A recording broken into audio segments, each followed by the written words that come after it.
Mapagpalayang pagmamahal. Welcome to our 365 daily devotion. Ako po si Alexander Gomez from Batch 3. At ang topic po na tatalakay natin ngayon, The Spirit Empowers the Church. Dahil po ang ating pag-aaralan tungkol sa Acts chapter 1 verse 3. Nabuksan po natin ang ating puso at isip sa mga nilang salita ng Diyos. Sinasabi dito na, "But you will receive power when the Holy Spirit has come upon you, and you will be my witness in Jerusalem and in all Judea and Samaria and to the end of the earth." Or sa Tagalog, ngunit tatanggap kayo ng kapangyarihan pagbaba ko sa inyo ng Espiritu Santo, at kayo'y magiging mga saksi ko sa Jerusalem, sa buong Judea at Samaria, at hanggang sa kadululuhang bahagi ng lupa. Sinasabi sa verse 9, at mula nang si Kristo ay namatay at muling nabuhay, iniwan niya sa atin ang Espiritu Santo upang gabayan tayo habang buhay.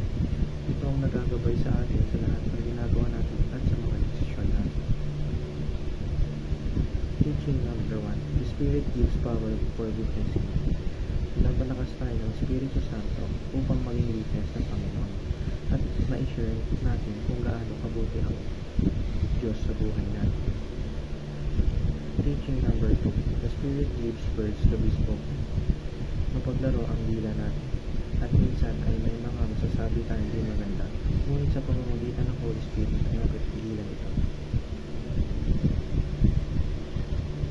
Teaching number 3, the Spirit gives for service. Sa paglilingkod natin ay binibigyan tayo ng Espiritu Santo ng regalo at pinapalakas niya pa tayo lalo upang makapagsilbi sa kapwa natin. Application number 1, embrace your identity as a witness. Dapat nakaset sa atin na witness tayo at ang witness ay natetestify. Ipinapangalandakan natin ang mga mabuting kilos ng Diyos sa buhay natin.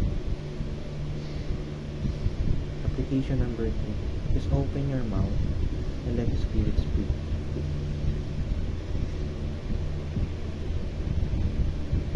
Hayaan natin na ang Holy Spirit ang manguna sa buhay natin.